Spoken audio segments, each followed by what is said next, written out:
ओम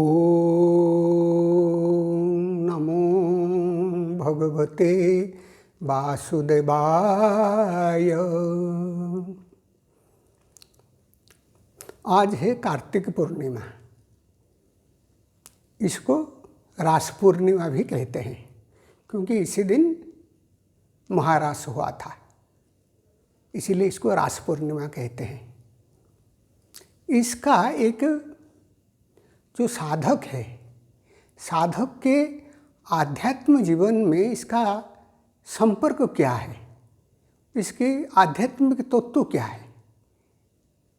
सारे योगी को, विशेष करके जो लोग क्रिया योग का अभ्यास करते हैं, इनको इन्हीं सब बातों से, इन्हीं सब कथाओं से, छिपे हुए रहस्य से साधना कैसे करना है वो पता चलता है।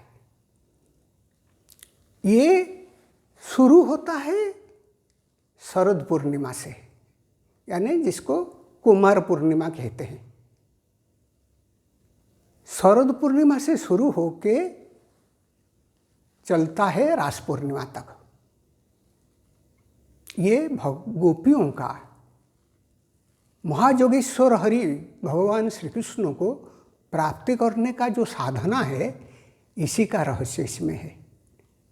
गोपियों ने, श्रीमद् भागवत महापुराण में क्या कहा गया, गोपियों ने माता भगवती कात्यायनी को प्रार्थना किए। क्या प्रार्थना किए? ये है कि कात्यायनी महामाये महायोगिनी धैश्वरी नंद गोप सुतं देवी पतिं, नंद गोप सुतं देवी पतिं में कुरुते नमः। ये है भागवत महापुराण में। यानी हे कात्यायनी, हे महामाया, हे महायोगिनी, हे अधीश्वरी, गोप के राजा नंद के पुत्र को हमारे पति करो, हम तुम्हें प्रणाम करते हैं। ऐसे करके इन लोगों ने क्या किए थे, पूरा महीना माँ देवी कात्यायनी का पूजा किए थे, इसीलिए कि परम पुरुष कृष्ण उनके पति के रूप में मिले। ये है साधना का रहस्य। ये जो कात्यायनी, कात्यायनी कौन है? भगवती महामाया, महायोगिनी। ये महायोगिनी है। ये जो महामाया, इन्होंने प्रकटित हुए थे ऋषि कात्यायन के आश्रम में। जब समस्त देवताओं ने तप किए, समस्त देवताओं का सामूहिक तेज, यानी समग्र देवतांकर मूर्तमंत रूप के रूप में माँ प्रकट हुए ऋषि कात्यायनी के आश्रम में। इसीलिए वो ऋषि कात्यायन के बेटी यानी कात्यायनी कहा गए। ऋषि कात्यायनी जो कात्यायन सूत्र के प्रणेता है, ऋषि कात्यायन का गोत्र है कत। माँ का क्या गोत्र क्या है? दूसरे अर्थ से भाई कत आयनी, कहाँ से आई? ये कहाँ से आई? अरे जो अनादि है वो आएगी कहाँ से? इसका कौन पता लगाएगा? कोई पता नहीं लगा सकता।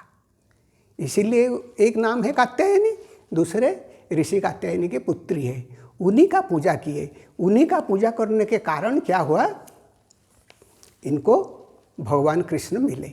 ये जो कात्यायनी क्या है, एतत्ते वदनम सौम्यम लोचन त्रयभूषितम पातुनो सर्वभीतिभ्यो कात्यायनी नमस्तुते। चंडे में कहा गया, तुम्हारा मुख इतना सुंदर है। एतत्ते वदनम सौम्यम लोचन त्रयभूषितम, इसमें 3 आँख है। 3 आँख कहने का मतलब ज्ञान चक्षु, जिससे नित्यानित्य वस्तु विवेक हो। ये नित्य है, अनित्य है, ये आत्म तत्व है, ये अनात्म तत्व है, इसका ज्ञान जिसके कारण हो। लोचन त्रयविभूषितम पातुनो सर्वभीतिभ्यो, जो समस्त भय से मुक्त करता है, यही है कात्यायनी। कात्यायनी नमस्तुते। यानी और भय नहीं रहेगा। 2 में रहेंगे तो भय रहेगा, 1 हो जाएंगे तो भय नहीं, हमेशा 2 में भय रहता है। यानी अहंकार के कारण हम अपने को परमात्मा से अलग कर लिए, 2 हो गए। जब वो अहंकार मिट जाएगा, उनके साथ एकाकार हो जाएंगे, फिर समस्त भय नाश हो जाएगा। ये समस्त भय को नाश करने वाली जो देवी है वही है कात्यायनी। पातु न सर्वभीतिभ्य, इसीलिए इनको नाम है कात्यायनी। समस्त भय को नष्ट कर देता है, यानी साधक को परमात्मा के साथ मिलन करवा देता है। ये है भगवती जगदम्बा। इसीलिए इन्हीं को हम पूजा करते हैं, और वो है महामाया। पहले वाला कात्यायनी, फिर महामाई। महामाया क्यों? वही चंडी में बताया गया, सप्तशती चंडी में, ज्ञानी नाम अपि चेतांसी देवी भगवती ही सा बलाद्याकृष्य मोहाय महामाया प्रयच्छति। जो ज्ञानियों का चित्त को भी बलपूर्वक आकर्षण करके माया में डाल देता है, वो है महामाया। और ऐसे ही है उनकी शक्ति। हम इतने ज्ञानी हैं, इतने पढ़े लिखे हैं, इतने समझदार हैं, जानते हैं ये क्या सही है, जानते हैं क्या गलत है, फिर भी गलत काम में कर पड़ते हैं, क्योंकि वो मुँह में डाल देती है। इसीलिए उसको महामाया कहते हैं। उनका जो तीनों गुण, सत्व रज तम, तीनों गुण के पास में खेला में हम सबको बांध के रखी है माँ ने। रजोगुण बढ़ गया, तमोगुण बढ़ गया, सत्वगुण दब गया, जितने ज्ञान हो फिर मुँह में डाल देती है। इसीलिए वो महामाया है। अपने गुण को संहार करो माँ, संहार करके हमें तुम्हारे माया पास से मुक्त करो, जी कि हम जो जीव है वो परम पुरुष के साथ मिल सके। यही है गोपियों का साधना। फिर क्या है? हाँ, सारे साधना तो मन में है, चित्त में है ना। वो है परा प्रकृति। फिर परा प्रकृति से हुआ अपरा प्रकृति। इसमें तीन गुण हैं, सत्व रज तम। सत्व को प्राबल्य में हुआ महत्त्व बुद्धि का, फिर अहम, बस तमों के प्रभाव से जब अहम तत्व का सृष्टि हो गया, बस फिर हम भगवान से अलग हो गए। फिर मन, ये सब जो लोग दर्शन पढ़ते हैं वो सब क्रम को जानते हैं, इतना बताना का अभी ये नहीं। इसीलिए वही है सत्व रजो त्रिगुणात्मिका महामाया। जब उनका संवरण नहीं करेगा तब हम तक नहीं हो पाएगा। इसीलिए उन्हीं का साधना करना पड़ती है, उन्हीं की पूजा करना पड़ती है। तो ये कौन है? ये है महाजोगिनी। महाजोगिनी, सारे साधक है जोगिनी। क्योंकि साधक कौन है? वास्तव में हम कौन है? हम तो आत्मा है ना, जीवात्मा है ना, चेतन तत्व है ना। अहम के कारण अपना स्वरूप को भूल बैठे हैं। लेकिन वो है महाजोगिनी, सारे तीनों गुणों का अधीश्वरी। इसी महाजोगिनी को जानना पड़ेगा। ये महाजोगिनी है महाप्राण। जैसे कि हमारा शरीर क्या है? शरीर पुरुष नहीं है, ये प्रकृति है, नारी है। मन पुरुष नहीं है, बुद्धि पुरुष नहीं है, अहंकार पुरुष जैसा दिखाई देता है लेकिन पुरुष नहीं है। इन सब के परे सत्व रजो तमो तीन गुण, वो भी प्रकृति का खेला है। जो पुरुष है वो है चेतन तत्व। वो उसके पहुंचने के लिए बीच में एक ये है प्राण। प्राण में और कुछ नहीं। हम हमारे प्राण को क्या बताएंगे? पुरुष बताएंगे या नारी बताएंगे? स प्राणम सृजतो, परमात्मा ने पहले प्राण को सृष्टि किया। वही प्राण ही महाजोगिनी है, वही महामाया है। महामाया प्राण के रूप में, शक्ति के रूप में, वो शक्ति है। तंत्र में शक्ति कहा जाता है, योग में प्राण कहा जाता है।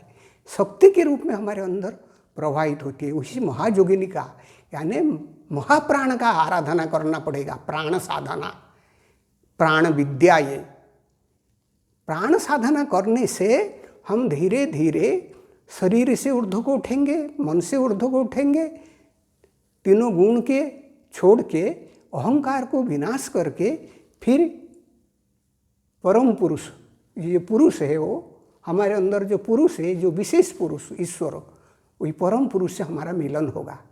इसीलिए इसी महायोगिनी कहा। और वो कौन है? महायोगिनी ध्वश्री, अधीश्वरी, ये मालिक है, सबका मालिक वही है, वही माता भगवती। इन्हीं का साधना करना पड़ता है, प्राण का साधना करना पड़ता है, शक्ति का साधना करना पड़ता है, नहीं तो होगा नहीं। कब? कितने? एवं मासम व्रतम चेरु, 1 मास तक जो गोपियों ने व्रत किए थे। कुमारीय कृष्ण चेतस, अपना मन को, अपना प्राण को सब कृष्ण चेतना में लीन कर दिए। यानी और शरीर चेतना नहीं, मन को चेतना नहीं, बुद्धि का चेतना नहीं, अहंकार का चेतना नहीं, सब कृष्ण चेतना, सही परम पुरुष में। और उन कुछ में गुणों में नहीं, किस में नहीं। कौन है ये? कुमारिया। ये सब कुमारी है, सारे गोपी कुमारी है। हम भी गोपी है, सारे गोपी है, क्योंकि हम वास्तव में तो वही है ना, साधक है ना। तो वो कुमारी है। शरीर नारी हो सकता है, मन नारी हो सकता है, नारी होने पर ये कुमारी नहीं है, शरीर कुमारी नहीं, मन कुमारी नहीं, इसमें व्यभिचार होता है। लेकिन प्राण में जो पुरुष के साथ संयोग कराता है, हमारे प्राण को क्या कहेंगे? वो हमेशा कुमारी है, उसमें व्यभिचार नहीं हो सकता। प्राण में, मन में व्यभिचार है, बुद्धि में, अहंकार में व्यभिचार है।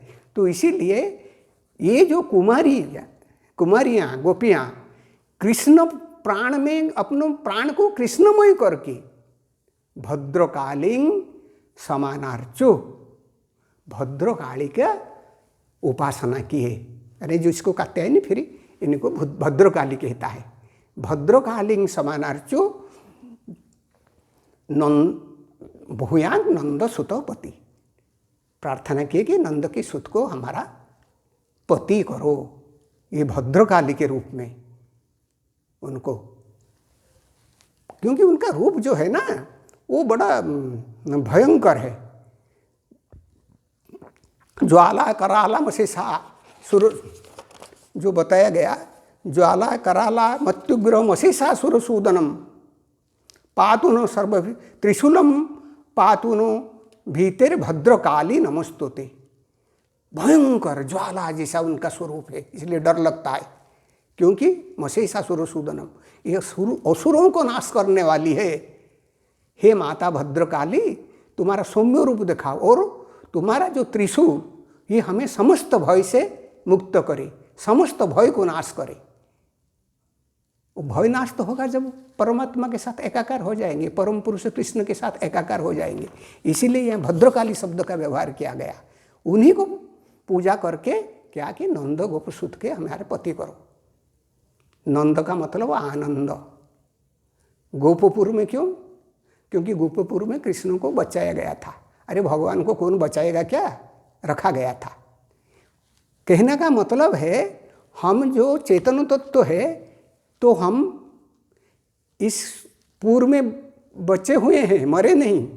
यानी हमारे अंदर चेतना है, हमारे अंदर सच्चिदानंद स्वरूप का अंश है, उसको बचा के रखा गया है। उसी को विकास करके जब जैसे कि ये घर का आकाश महाकाश में विलय, घर का विलय हो जाएगा तो महाकाश में विलय हो जाएगा। वो अलग नहीं है, हम अलग नहीं है, लेकिन हमारे अहंकार के कारण, तीनों गुणों के खेल के कारण जो अलग कर दिए, इसी को प्राण साधना के बल पर, भगवती कात्यायनी के साधना के बल पर, भद्रकाली के साधना के बल पर, महाप्राण के साधना के बल पर उनको वही परम महाप्राण में, परम पुरुष में विलय करना पड़ेगा। ये है साधना। कब शुरू किए साधना को? हेमंते प्रथमे मासे, यानी हेमंत ऋतु का प्रथम मास, यानी कार्तिक का पहला दिन। कुमार पूर्णिमा या शरद पूर्णिमा का दूसरा दिन है कार्तिक का पहला दिन। लेकिन पूजा शुरू हो जाता है कुमार पूर्णिमा से, शरद पूर्णिमा से। सारे महीना गोपियों ने जमुना में स्नान करके बालुका में माता रानी का मूर्ति बना के 1 महीना तक पूजा की। ये जो कथा आता है, जमुना में स्नान करना है। जमुना कौन है? यम की भगिनी। यम का मतलब काल, मृत्यु का देवता, उन्हीं के भगिनी है यमुना। काल का मतलब समय, स्पंद, जब स्पंद होगा तो काल होगा, समय होगा। उन्हीं का जो बहन है, उनका सिस्टरली क्वालिटी, वो है यमुना। ये यम नियम का पालन करना पड़ेगा। अहिंसा, सत्यास्तेय, ब्रह्मचर्य, परिग्रह के बिना ये होता नहीं। इसीलिए यमुना में स्नान करना पड़ेगा। दूसरे अर्थ में देखें तो यमुना क्या है? ईड़ा तो यमुना, ईड़ा है यमुना, यानी प्राण को ईड़ा में प्रवाहित करके फिर पिंगला जो गंगा, उसी में डाल के प्राण क्रिया करते करते करते करते करते करते जब सुषुम्ना में प्राण मूलाधार से उठ के सहस्रार में परम पुरुष के साथ मिलन होगा, परम शिव के साथ मिलन होगा। कृष्ण को भी महायोगेश्वर को बोला जाता है, शिव को भी महायोगेश्वर बोला जाता है। जो कृष्ण है वही शिव है, फिर जाके होगा। इसीलिए यमुना में स्नान करना पड़ेगा, यम नियम का पालन करना पड़ेगा। प्राण का क्रिया करके प्राण को मूलाधार से सहस्रार को उठाना पड़ेगा। 1 महीना क्यों किया गया? 1 महीना का मतलब 2 पक्ष है, एक शुक्ल पक्ष, एक कृष्ण पक्ष। शुक्ल पक्ष में क्या होता है? प्राण मूलाधार से सहस्रार को उठता है, एसेंडिंग, ये है आरोह क्रम। कृष्ण पक्ष में सहस्रार से मूलाधार को नीचे आता है, यह है अवरोह क्रम। यानी आरोह क्रम में मूलाधार से यानी वस्तु चेतना से जाके परम पुरुष के चेतना में पहुंचना पड़ेगा, फिर उसी चेतना को अवरोह क्रम में नीचे तक लाना पड़ेगा। ये है साधना। पहले आरोह में जाओ, फिर अवरोह में आसो, या अवरोह में आसो फिर आरोह में जाओ। प्राण को ऊपर नीचे ऊपर नीचे ऊपर नीचे, मूलाधार से सहस्रार, सहस्रार से मूलाधार करते करते करते करते एक दिन हो जाएगा। गोपियों के लिए तो 1 महीना, क्योंकि ये कौन है? ये सब परम साधिका है। जब त्रेता युग में भगवान राम वन में जा रहे थे, उनको देख के उनके मन में जो प्रेम भाव जागृत हुआ, फिर भगवान राम ने उनको आशीर्वाद दिए थे कि मेरा जब अगला अवतार होगा द्वापर में, तुम लोग मेरे साथ क्रीड़ा करोगे, ये लीला का आनंद तुम्हें मिलेगा। तो ये है गोपियाँ, कोई साधारण नारी नहीं। पातिव्रत्य धर्म का चरम परम उत्कर्ष के कारण इसी को त्याग करके परम पति को पति के रूप में वर्ण किए। जिसने पातिव्रता धर्म का पालन नहीं किया वो क्या त्याग करेगा? यानी हमें धर्म का पालन करना पड़ेगा, ईश्वर के प्रति एकनिष्ठता का पालन करना पड़ेगा। आराधना करते करते करते करते फिर से और आराधना को छाड़ के सब कुछ छोड़ के, यानी समस्त पुण्य फल छोड़ के, वहाँ निषिद्ध कर्म का बात है ही नहीं, फिर जाके वहाँ पहुँचना पड़ेगा। ये है साधना। इसीलिए 1 महीने तक ऐसे करना पड़ेगा, उनके लिए 1 महीना, साधारण साधक के लिए नहीं, क्योंकि उनका तो कई जन्म का साधना है। और हम बोलते हैं कि 10 मिनट बैठ जाएंगे हो जाएगा। 10 मिनट बैठने से होता नहीं। इसके लिए 10 मिनट से शुरू कर सकते हैं, लेकिन ये जैसे भगवान पतंजलि ने बताया, सतु दीर्घकाल निरंतर्यस्य, दीर्घकाल तक निरंतरता के साथ ये साधना करना पड़ता है, फिर जाके होता है। ऐसे ही करना पड़ेगा। इसीलिए क्या है, हेमंत प्रथम मासी, जब कार्तिक पूर्णिमा, यदि शरद पूर्णिमा आता है तब क्या होता है? शरद पूर्णिमा में वहाँ भगवान सूर्य रहते हैं कन्या राशि में, यानी विशुद्ध चक्र में। चंद्रमा रहता है मीन राशि में, स्वाधिष्ठान चक्र में। किंतु क्या है, सूर्य नीचे की ओर जा रहे हैं विशुद्ध से, और चंद्रमा स्वाधिष्ठान से ऊपर को ओर उठ रहा है। जब कार्तिक का महीना हो गया, दूसरा पूरा कार्तिक महीना कहाँ होता है? भगवान सूर्य रहते हैं अनाहत चक्र में नीचे, उनका गति नीचे की ओर। सूर्य से प्राण को समझना चाहिए, सूर्य से आत्मा को समझना चाहिए, सूर्य से पिता को समझना चाहिए। हम नीचे की तरफ जब प्राण चलता है, आध्यात्मिकता में बढ़ना इतना आसान नहीं, लेकिन इसमें एक अच्छा गुण क्या है, मन ऊपर की तरफ उठ रहा है। मन से ही तो पहले शुरू करेंगे ना, संकल्प करेंगे। तो इस समय क्या होता है, इन सबको साधना के बल पर सूर्य और चंद्रमा यानी प्राण और मन, उनको ऊपर उठाना पड़ेगा, कूटस्थ चैतन्य में स्थिर करके फिर सहस्रार में मिलन कराना पड़ेगा। ये है साधना है। इसीलिए कार्तिक महीना जो है वो इतना गुरु महत्व रखता है, क्योंकि इस समय में मन में अनेक प्रकार का बुरे विचार आता है। इसीलिए उस समय साधना का समय, जब बुरा समय है साधना में लग जाओ, ऊपर उठते चलो, बुरा समय का प्रभाव को काटो, मन इंद्रियां को विषय से हटा के परमात्मा के लगाओ। जब अच्छा समय चलता है और जोर से साधना करो, फिर जाके होगा। तो इसीलिए जब कार्तिक पूर्णिमा यानी रास पूर्णिमा होता है, उस समय सूर्य रहते हैं अनाहत में, चंद्रमा रहते हैं मणिपुर में। सूर्य नीचे की ओर जा रहे हैं, चंद्रमा ऊपर की ओर आ रहे हैं, लेकिन गोपियों के लिए परम पुरुष के साथ आज्ञा चक्र के परे, उनका मन भी आज्ञा चक्र के परे, प्राण भी आज्ञा चक्र के परे एकाकार हो जाते हैं गोपी। अपना साधक का अपना स्वयं का अस्तित्व रहता नहीं, कौन गोपी है कौन कृष्ण है और कोई भेद रहता नहीं। और वो क्या है, महारास, यानी ये समष्टि साधना, ये बेष्टि साधना नहीं। समष्टि साधना गोपियों ने किए थे द्वापर में, अब तो समष्टि साधना का, इस युग में समष्टि साधना का बात योगी अरविंद ने थोड़ा बहुत किए थे और प्रयोग भी किए थे। लेकिन समष्टि साधना तो समाज में इतना संभव नहीं होता, व्यक्ति अपना अपना साधना करते रहते हैं, क्योंकि समष्टि साधना के लिए अनुकूल वातावरण बनाना, एक मनोभाव का एक बहुत सारे साधक एक होना, ये कोई साधारण बात नहीं है। लेकिन ये है प्राण का साधना। प्राण के साधना के बल पर यमुना में प्राण को ऊपर उठा के, यमुना में स्नान करके, यम नियम का पालन करके प्राण में रहेंगे, मन में नहीं रहेंगे, बुद्धि में नहीं रहेंगे, गुणत्रय में नहीं रहेंगे, अहंकार में नहीं रहेंगे, फिर वही प्राण हमें लेके परमात्मा के पास पहुंचाएगा। गत कला पंचदश प्रतिष्ठा, यानी 16 कला से पंचदश कला को विलीन करना पड़ेगा 16वां कला में, प्राण में। बाकी जो काम है वो उनका काम है, हमारा काम नहीं है। फिर प्राण को, व्यष्टि प्राण को समष्टि प्राण में मिलाना, यानी चेतन तत्व में एक हो जाना, वो परमात्मा का काम है, वो भगवान का काम है, वो साधक का काम नहीं।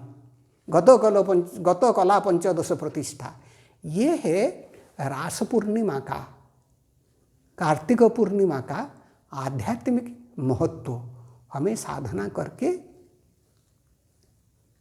बताता है। जब इस चीज़ को हम विचार करते हैं, साधकों को बताता है, तो ऐसे ही करो। ओम शांति शांति शांति।